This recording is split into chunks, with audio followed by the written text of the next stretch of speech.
aka Eileen the Little Crafter. Additional information about arts, crafts, and everything in between.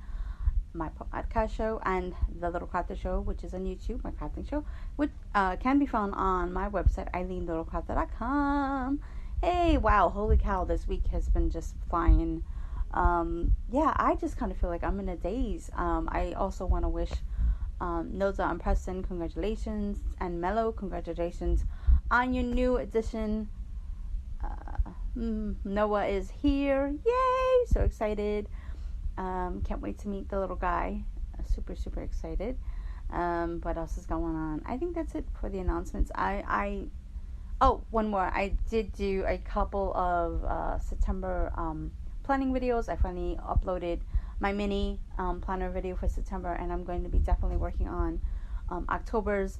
You guys won't be able to see the process of me putting things together on why I put things together, but I'll just kind of walk through the steps a little bit and give you guys a full list of all of the Etsy sellers and other Mambi or Me and My Big Idea Happy Planner stickers. They have come out with some, this is not really big, huge news anymore, but they came out with some mini planner stickers. So I've gotten my hands on them. I think it was last month or the month before. I think I got one and then I got the rest. So I started also using those on my mini planner, and I found a bunch of awesome, cool Etsy sellers that some do mini and full classic planner stickers, along with like they have other planners. So some of them you could definitely check off the box and to meet your planning needs, and then you have some that just do the full big like classic planner, and then along with the other ones. So I'm hoping to find more minis. So if you guys listen to this and you happen to have a store that sells mini planner stickers, I would love to hear from you. I kind of find it that it's the mini stickers are becoming a bit of an upward trend in planning, so that's pretty cool. I finally made my own pin planner clips, and so I will be uploading that video as well. I want to do a tutorial on that one. I know that it's been done to death, but I love making videos, and who knows, maybe somebody who hasn't seen that will enjoy this. But anyways, you're probably wondering, what is today's show about? Today's show is all about the big changes in YouTube. I'll give you a bit of a backstory about how I started on YouTube and stuff like that. Basically, one night I was watching an infomercial, and it happened to be for the Cricut, and I really, really, really, really wanted it, and I was explaining it to David, and he just wasn't getting it. I don't know. I felt like we were speaking two different languages, and so now they suggest, maybe you can, hey Nat, maybe you should look at YouTube and see if you can find it. Just get the spelling and search engine, use the search engine. And I was like, oh, okay. So I did that, and my first YouTuber was, I think it was Robin Stamps or something like that. Well, she had a Cricut. She was, back in the day, she was really huge into Cricut, and so she made a bunch of awesome Cricut videos, and I learned a lot from her. And so from there, I started watching other YouTubers who did a lot of different things, and that's how basically I started with the things that I do now. I then actually, what happened was I kind of also got really inspired by making the actual videos from my niece Olivia. Hey Olivia, love you, sweetie. And her friend, they had like this joke, her friend at the time had this joke channel, and it was pretty interesting and kind of funny, and so I was like, well, if they can do it and have fun with it, well, that looks interesting, why not?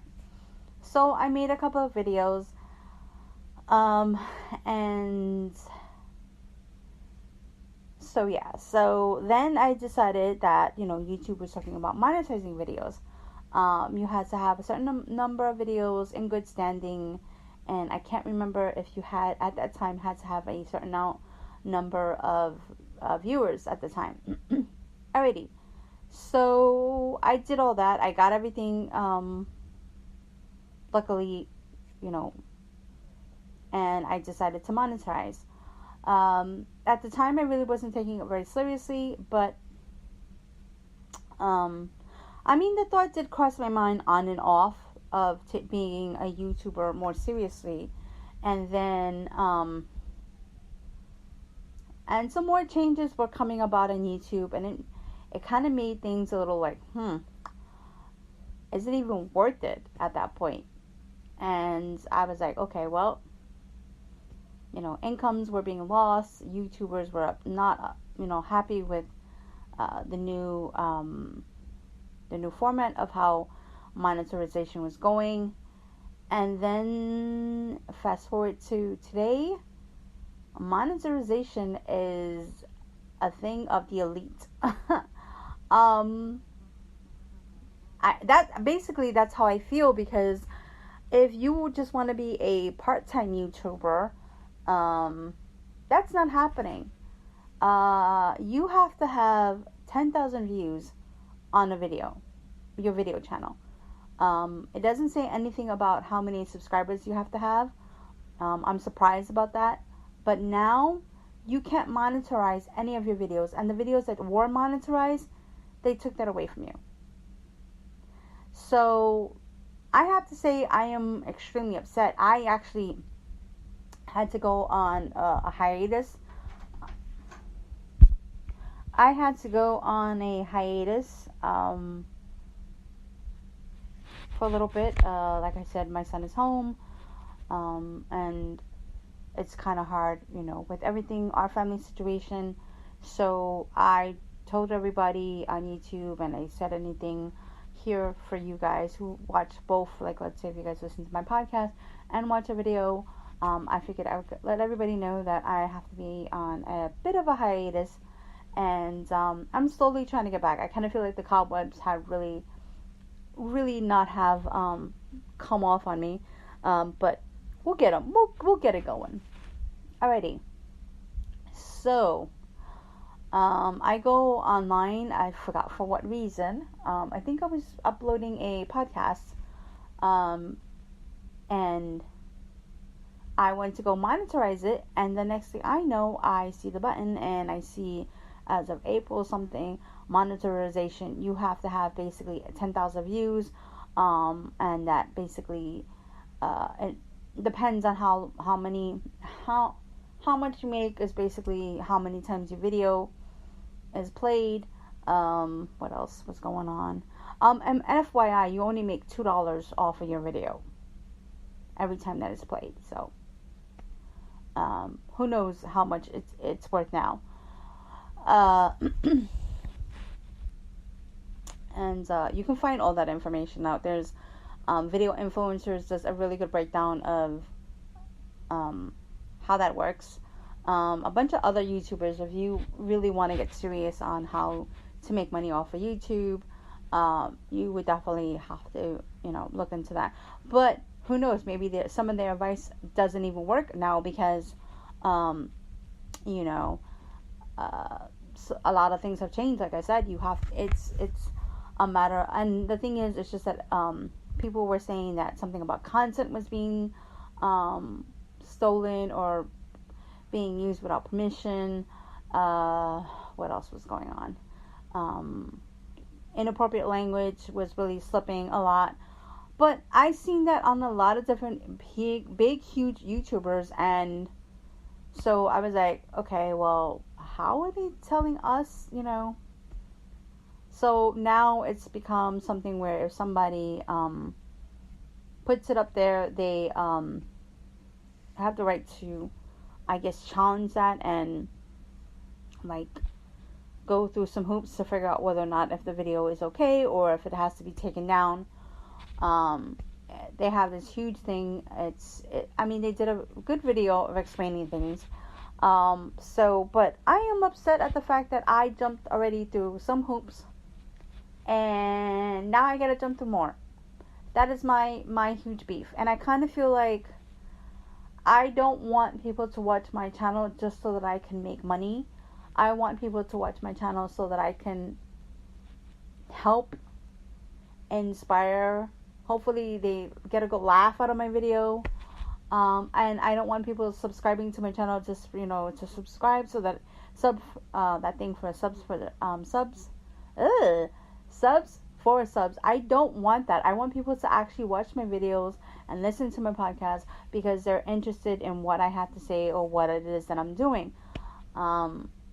Yes, I will make money off of it, but I kind of felt like that was just a afterthought. I kind of wanted to be a little bit more serious and giving my viewers and podcasters better content, and I wanted to try and make more videos and not make more podcasts, but maybe see if I can really get into adding more guests to the podcast and figure out like really make a plan for this year after Desi went back to school. But I kind of feel like after hearing and seeing that, I kind of felt like my mojo just went out the toilet. I kind of also feel like it's discouraging as a beginner YouTuber. I kind of feel like, it takes time for that. I think like 7 or 8 years, and I only have 8,000 something videos. I got like 1,000 something videos before I can actually monetize. And here is the kicker that really ticked me off. Okay. In order for, like, let's say if you have something on your blog or your website, you actually, like, let's say if you want to make a link to a video, like, let's say actually a blog post on more of the, like, let's say sellers, products that you use. Like, let's say if you don't really want to list it all on Facebook, not Facebook, YouTube, because you don't really have the time, but you took the time out to make a blog post. And I don't know, I kind of feel like sometimes it's cool when they name stuff on their YouTube channel, which is cool. But for me, I kind of feel like so I kind of feel like you already jumped through enough hoops to begin with when you first started out. Now I kind of feel like it's a little harder, and I hope and I wish everyone the best of luck. I do not like the fact that we have to have 10,000 views before we can actually be monetized, because I kind of feel like we already jumped through our first hoops. Why are you changing it now? The other thing that, like I said, was that when you want to, before, like, your end credits, you would actually have to put, like, let's say your link to your blog post or your link to your website. I like to put a link to my website and my blog posts, because I also do other things on my website that you may be interested about. I also put, like my blogs, like I said, and my blog posts. I like to, put all the steps down. Let's say you don't understand my video for some strange reason, or sometimes you don't want to watch the video again. I try to put the steps there as well. And I kind of feel like sometimes that I get more. So I don't know. I kind of feel like, by taking that away, it's like a cheap shot as well. Because I kind of feel like I earned that already. Why do I got to do that all over again? I don't know if it's testing your commitment to being a YouTuber, or I don't know. Honestly, I kind of feel like that's a slap in the face. That's just me. I really haven't had anybody else's thoughts or opinions on this, really. I just kept on reading some comments. And basically it was, we're going to have to start subbing to each other, like sub for subs and watching videos. And I'm like,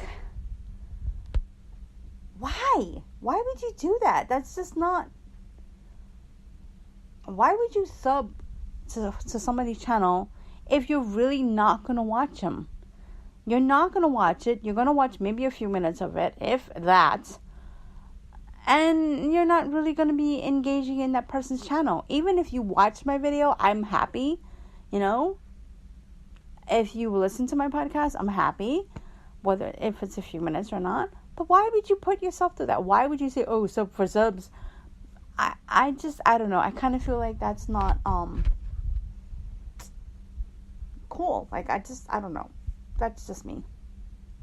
Now, if you're doing a sub for sub and you actually are interacting with that person's channel, whether you give them a thumbs up, a comment, or are actually watching the video, then I think that's pretty cool. But if you're not, then that's just a waste of time and energy. That I really don't need to deal with that. But anyway, guys, so that is what's going on with YouTube. I will put the links down for this blog post for all the information about how the new rules and regulations are going.